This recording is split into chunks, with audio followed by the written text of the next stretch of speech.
반갑습니다. 건축기사 실기 건축 적산을 강의하게 될 김형중입니다.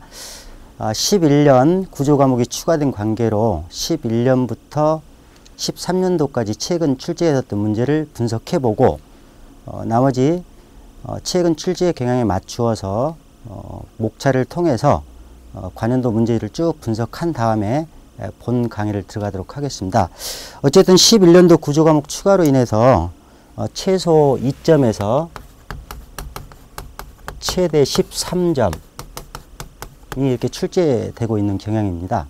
그런데 보시게 되면은 최근 13년도에는 한 10점에서 한 13점 이렇게 꾸준히 이렇게 출제되고 있는 경향이어서요. 앞으로 적사를 준비하실 때 10점에서 13점 정도 출제되리라고 예상을 하시고 그렇게 공부를 하시면 좋겠고요.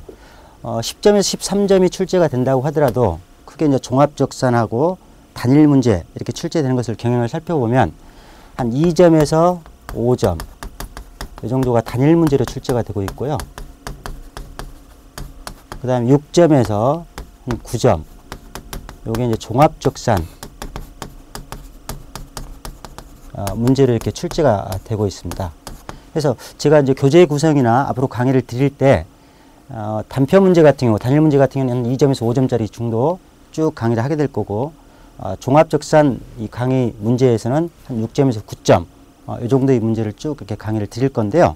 어쨌든 11년부터 13년까지 출제되었던 문제들을 쭉 살펴보면서 앞으로 공부해야 될 방향, 문제 이런 것들을 한번 살펴보도록 하겠습니다.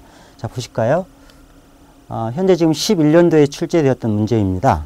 보시게 되면 첫해 구조과목 추가 관계로 1회 때는 문제가 출제가 안 됐어요.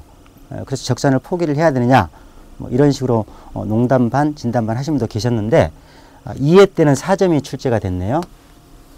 기둥철근양 철근 콘크리트 공사에서 출제가 됐던 문제들이죠.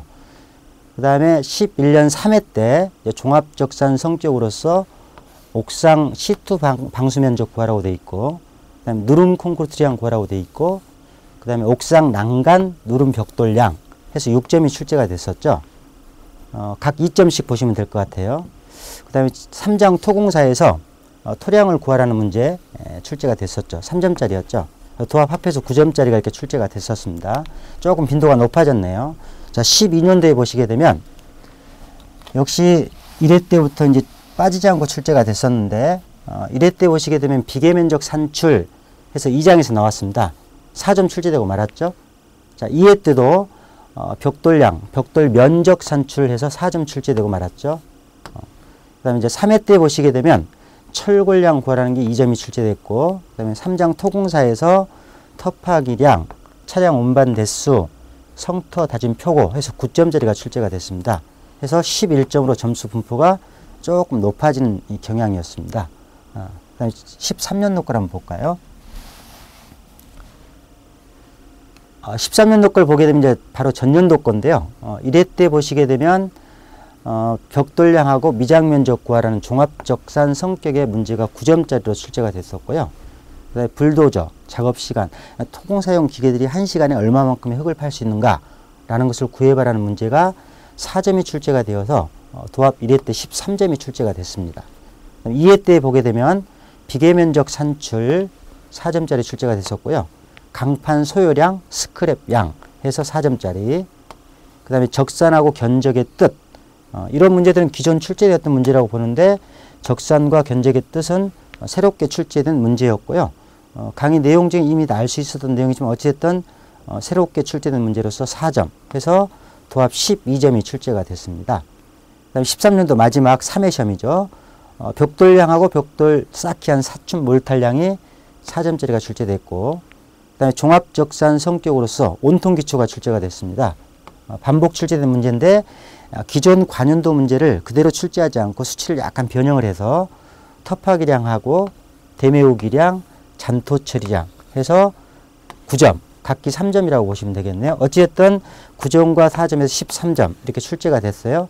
11년도 구조 과목이 추가돼서 2점도 출제되고 4점도 출제되고 했지만 13년도에 보시게 되면 꾸준히 13점, 12점, 13점 이렇게 출제가 되고 있어요. 앞으로 그럼 14년도부터는 이 정도 점수가 꾸준하게 한 10에서 13점 정도가 계속 출제되리라고 예상을 하고요. 그런 문제들을 풀어내기 위해서 교재 개편을 좀 해드렸습니다. 그래서 1장부터 저기 8장 기타 공사까지 이러한 문제, 즉 단일 문제에서는 2점에서 4점 정도의 문제, 종합적산에서는 한 9점, 적게는 6점 이런 문제들을 교재 앞편에 구성을 해서 종합적산 맨 뒤에 있는 부분을 학습하지 않아도 1장부터 8장까지 학습하시게 되면 충분히 이러한 문제를 풀어낼 수 있도록 교재를 재구성했고 거기에 맞춰서 제가 인터넷 강의를 드려서 학습 준비할 때 만전을 기할 수 있도록 이렇게 하도록 하겠습니다. 자, 앞으로 이제 10에서 한 13점 정도 꾸준히 출제되는 문제들 중에 앞으로 어떠한 내용들을 공부를 해야 되고 학습을 해야 되는가 라는 것을 목차를 통해서 한번 살펴보도록 하죠. 자, 제2편 건축 적산 이렇게 되어 있어요. 목차에 보시면 이제 1장 총론부터 저기 9장 종합적산까지 쭉 구성이 되어 있어요. 어찌됐든 1장 총론 목차에서는 크게 세 가지, 적산과 견적, 공사 가격 구성, 적용의 기준 이러한 내용들이 구성되어 있습니다. 실제 시험에서는 적산과 견적에서는 견적 순서 이러한 내용이 출제될 거로 예상이 되고요. 이 견적 순서하고 최근에 출제되었던 적산과 견적의 뜻, 새롭게 출제된 문제죠. 이 두 가지가 첫 번째 적산과 견적에서는 학습이 돼야 될 것 같고요. 두 번째, 공사 가격 구성도에서는 보시게 되면 각 공사비의 내용들을 물어보게 될 건데 공사 원가라든가 실제 이 공사 원가에 준해서 비용을 주고 원가를 계산하고 총 공사비를 산출을 하라고 한다든가 이런 내용들인데 어쨌든 공사 가격 구성에서 실제 들어가서 보시면 되겠고요. 적용의 기준 여기에서는 재료의 할증률 이러한 내용이 출제가 가능하고요. 이러한 할증률 중에서는 우리 건축 적산에서 어떠한 재료가 할증률이 몇 %씩 규정되어 있는가 직접적으로 물어오는 형태의 문제가 출제될 걸로 예상하고 출제가 되어 왔습니다. 이제 그러한 것 중에 강재료의 할증률을 이렇게 물어봤었고요. 자, 그 다음에 우리 기타 재료. 이러한 것들의 할증률이 얼마인지 직접 적산 기준에 있는 수치들을 물어보고 또는 순서를 써라는 문제도 이렇게 출제가 됐어요. 어쨌든 1장 총론에서는 빈도가 높은 걸 특히 이렇게 어떻게 우리가 선별할 수는 없겠지만 고루 세 가지 다 학습을 하셔야 될 부분이고 본 강의에 들어가서 이러한 내용 위주로 제가 강의를 드리도록 하겠습니다. 자, 다음 볼까요? 자, 2장 가설공사인데요. 자, 2장 가설공사에서 보시게 되면 가설 건물, 건축 구조물의 비계, 그 다음에 기준 틀, 건축 구조물의 동발이 크게 네 가지로 이렇게 구성이 되어 있는데요. 실제 시험에서는 기준 틀과 구조물의 동발이는 딱 한 번 87년도에 출제되고 출제가 되지 않고 있습니다. 그래서 조금 빈도가 떨어지는 부분들이고요. 가설 건물에서는 시멘트 창고라든가 아니면 변전소 면적이라든가 이런 두 가지가 여러분들 시험에 출제가 되고 있고요. 그 다음에 구조물의 비계, 외부 비계에서는 외줄 비계, 겹 비계, 쌍줄 비계, 파이프 비계 이런 것들이 있겠지만 내부 비계에서는 또 발도둠 비계 이런 것들이 있어요. 근데 어쨌든 저희 시험에서는 외부 비계 쪽에서 외줄 비계, 겹 비계, 쌍줄 비계, 파이프 비계 이런 것들이 있게 되는데 실제 우리 실기 시험에서는 쌍줄 비계 위주로 많이 출제가 되어 왔습니다. 앞으로도 뭐 마찬가지일 건데 어쨌든 쌍줄 비계에 있어서 면적을 구할 수 있게 되면 외줄 비계, 겹 비계, 파이프 비계 다 같이 구할 수 있도록 제가 강의를 드릴 거고 실제 출제되었던 것은 쌍줄 비계 위주로 출제가 되었습니다. 어쨌든 본문에서 또 보도록 하고 이러한 내용들이 학습이 되어야 된다 이런 뜻이고요. 자, 기준 툴과 구조물의 동발이 이런 부분은 조금 빈도가 떨어지는데 제가 본 강의에서는 일부 좀 다루도록 하겠습니다. 어쨌든 준비를 하실 때는 이러한 거 위주로 2장에서는 공부를 해야 되겠구나 라고 느끼셨으면 좋겠고 다시 본문에서 말씀을 드리도록 하죠. 자, 3장을 볼까요?